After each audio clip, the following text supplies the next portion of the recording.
Assalamualaikum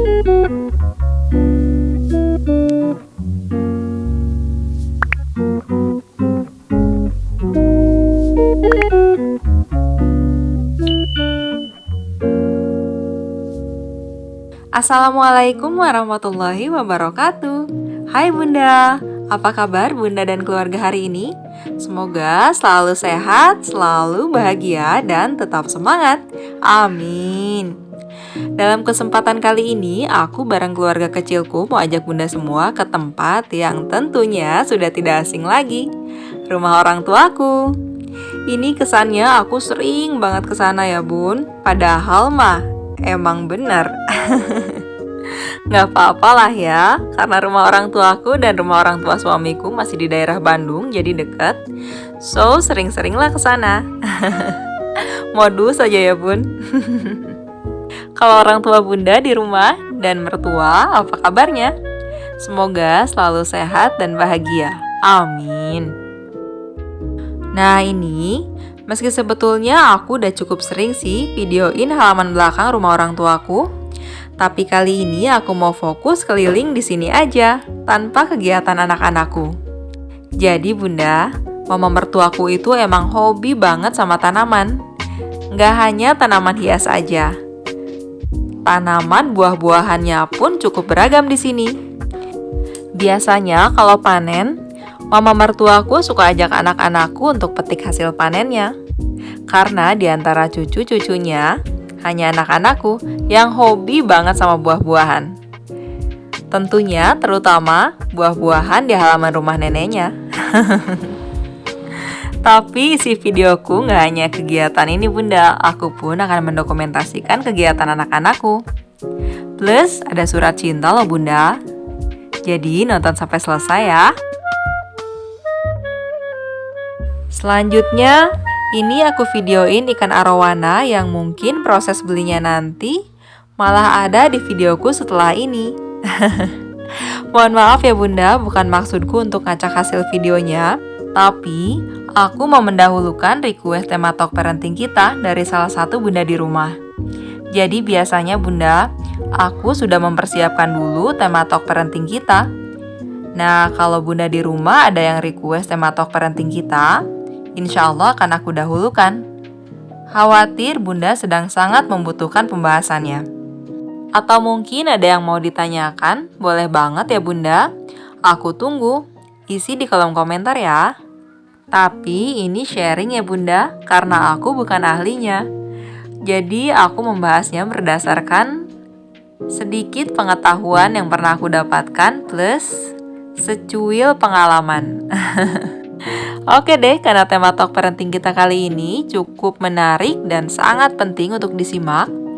Jadi, kita langsung talk parenting ya Bunda.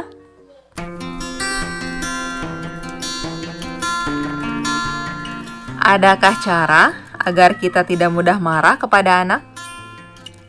Bunda, marah memang emosi manusia yang normal, termasuk ketika menjadi orang tua. Semua orang tua pasti pernah marah.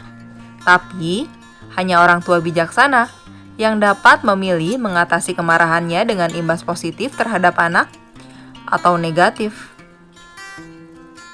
Jika Bunda mengatasi marah dengan cara yang positif dan sehat, misalnya dengan menarik nafas panjang atau berjalan-jalan sejenak, dan tidak dengan emosi yang meledak-ledak, saat itu Bunda sedang menunjukkan teladan kepada anak bagaimana cara mengatasi rasa marah yang tepat.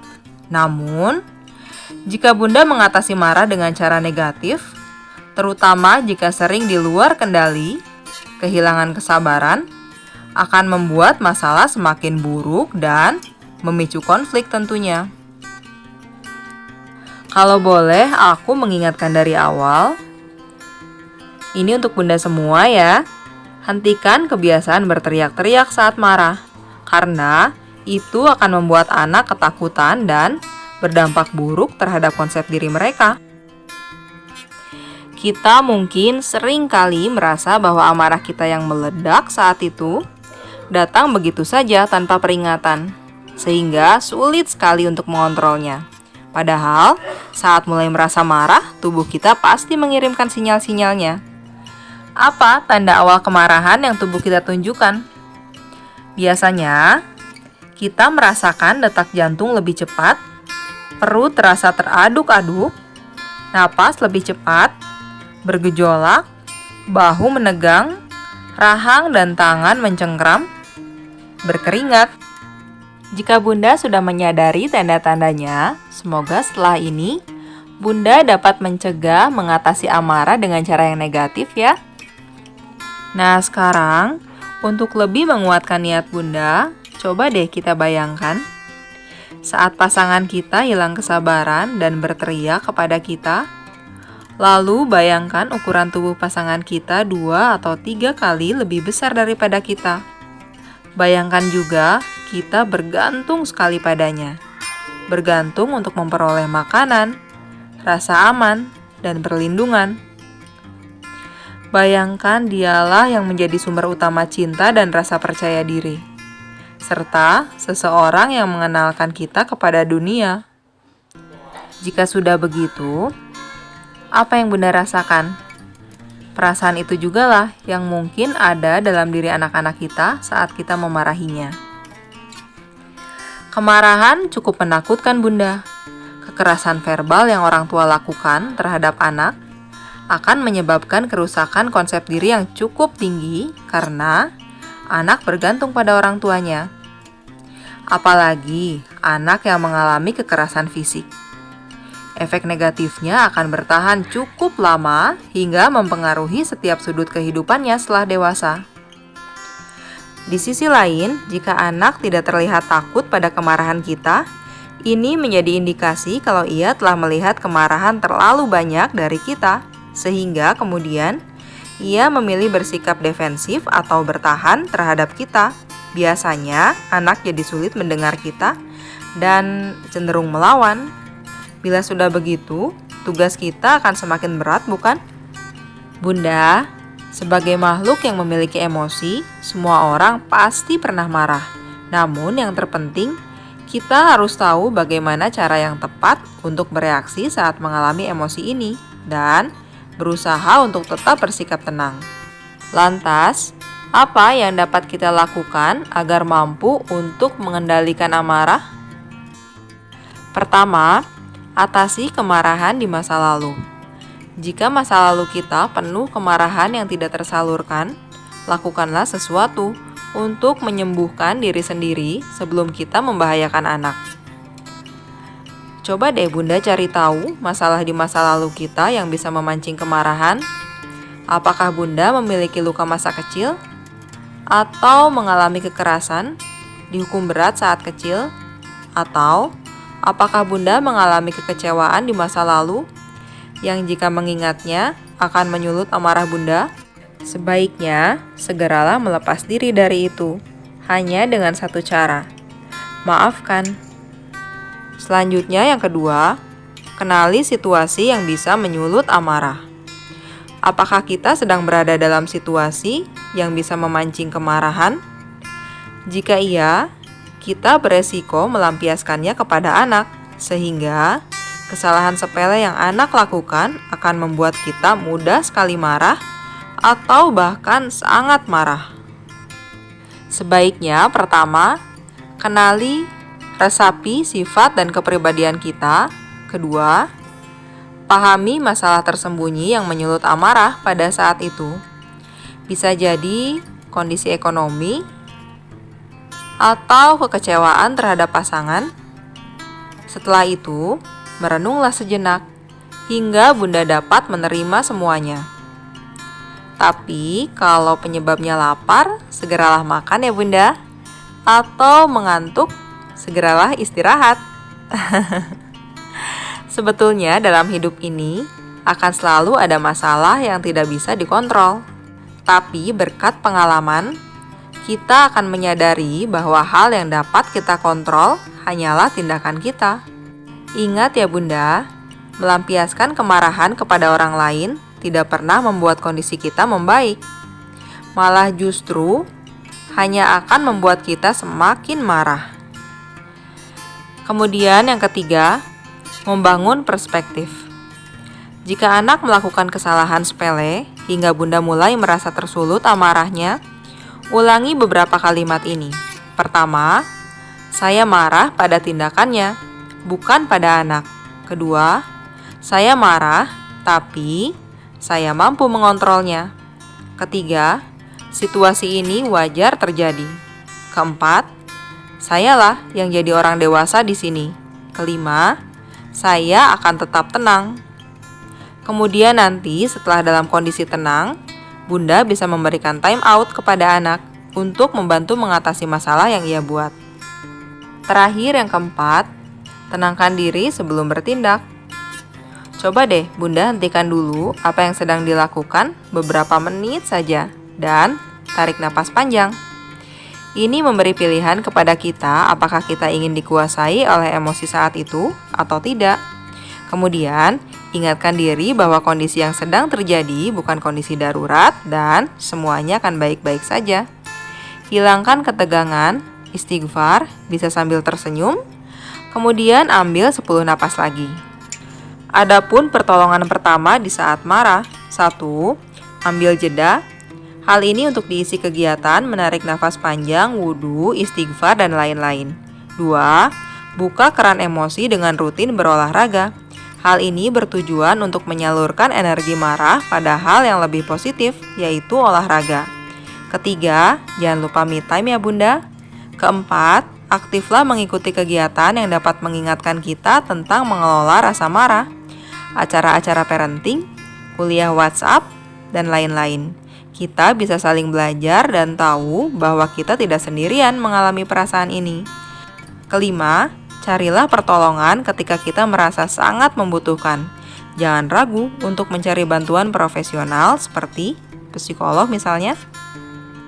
Nah, Bunda boleh kok melakukan apapun yang Bunda butuhkan untuk mengontrol diri, termasuk meninggalkan ruangan di mana anak melakukan kesalahan. Namun, sebaiknya beri time out kepada diri sendiri dan segera kembali.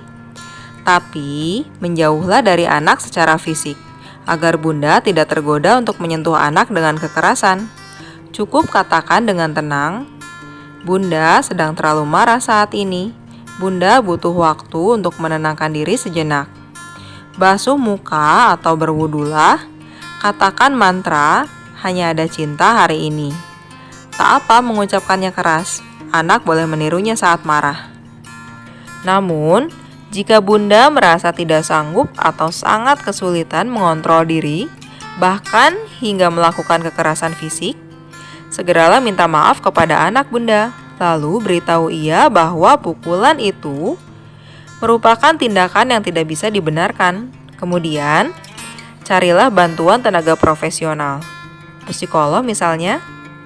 Karena ingat baik-baik ya Bunda, memukul itu bersifat adiktif atau candu.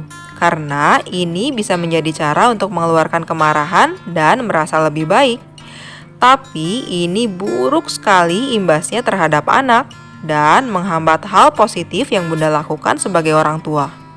Nah, terakhir, ingat ini juga ya Bunda. Jika terlanjur marah dengan cara yang negatif, selain meminta maaf, jangan lupa untuk menekankan bahwa Bunda marah pada tindakannya, bukan pada dirinya. Jangan sampai anak memiliki masalah kepercayaan diri, selalu menyalahkan diri sendiri untuk setiap kesalahan, dan yang paling parah, selalu dihantui kemarahan ibunya.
teruntuk buah hatiku yang lahir dan tumbuh di saat aku masih saja menyesuaikan diri dengan titel seorang ibu. Orang bilang aku yang mendidikmu. Nyatanya, kamulah yang mengajarkan hikmah padaku. Mereka bilang aku yang merawatmu. Nyatanya, kamulah yang merawat jiwaku hingga dapat bertahan sampai saat ini. Kata mereka, aku yang membesarkanmu. Padahal, kamulah yang menguatkan pijakanku. Kata mereka, aku yang mencintaimu. Padahal cintamu padaku tanpa syarat. Walau sesering apapun aku menyakiti hati kecilmu dengan nada tinggiku, kamu tetap mencariku.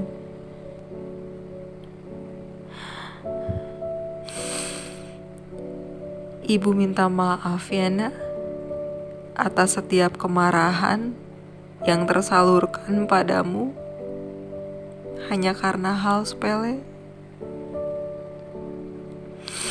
Ibu berdosa padamu atas setiap perlakuan kasar hanya karena hal yang remeh. Terkadang aku merasa tak pantas menjadi orang tuamu. Kamu berhak bahagia memiliki ibu yang lebih baik dariku. Tapi, kamu diciptakan untuk menjadi anugerah bagi kami, ibu dan ayahmu. Kamu tempat kami belajar banyak hal. Tempat pertama tercurah segala kasih sayang dan harapan. Suatu saat, ketika ibu telah tiada, dan kamu mengenangku sebagai seorang ibu pemarah, maka ingat semua ini ya nak. Kamu akan selalu menjadi cinta pertama ibu selamanya. Peluk hangat dari ibumu yang tidak sempurna ini. Oh, I love you. I love you.